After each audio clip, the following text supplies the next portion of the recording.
Maybe somebody will say, you guys wrote the concepts, so you know them by heart. And the others have to learn them because they were not there when we did this.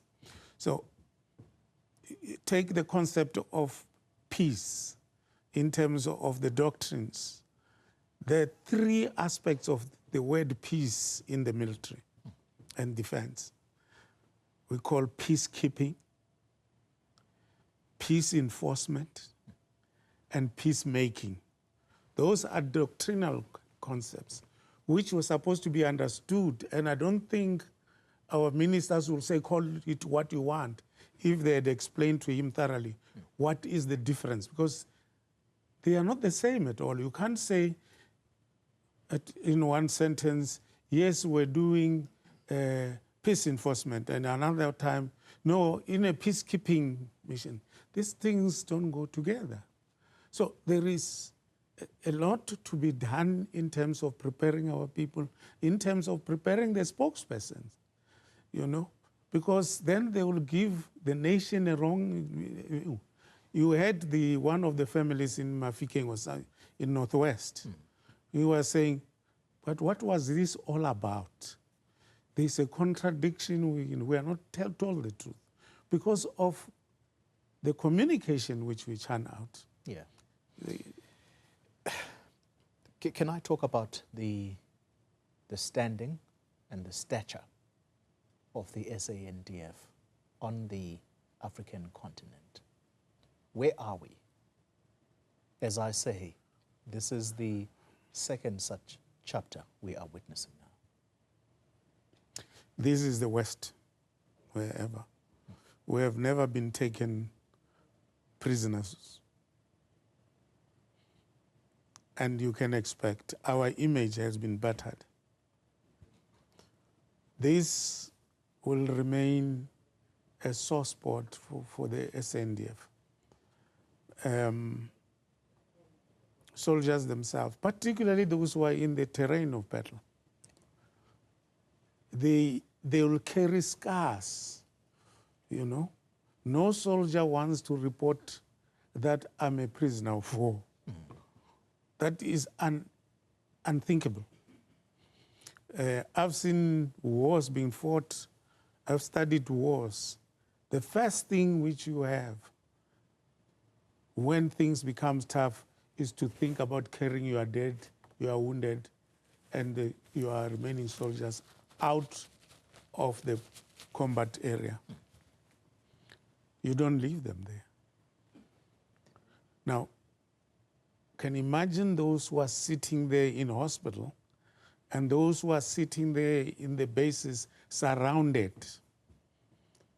General, what you are communicating, someone listening at home is saying, but our officials are telling us different. What you are communicating, me and you probably will be okay with receiving this information, but there's a person who's saying, I'm hearing what you're saying for the very first time.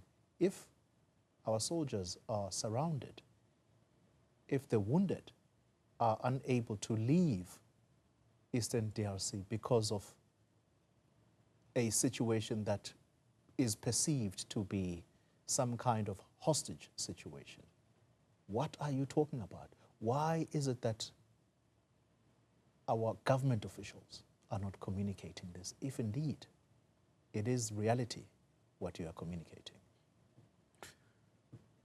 I will not be able to explain. I would have, can only conclude that they are quiet about it because they don't want to offend the other people who they are going to have to negotiate with, for the soldiers to be allowed to move out of that situation, for those soldiers to be released to come back home. I don't know, why wouldn't you tell me? Because those who are still in hospital, I'm not sure whether one of them might die soon. And why do you make it a secret? You must prepare the nation psychologically. It's that's one.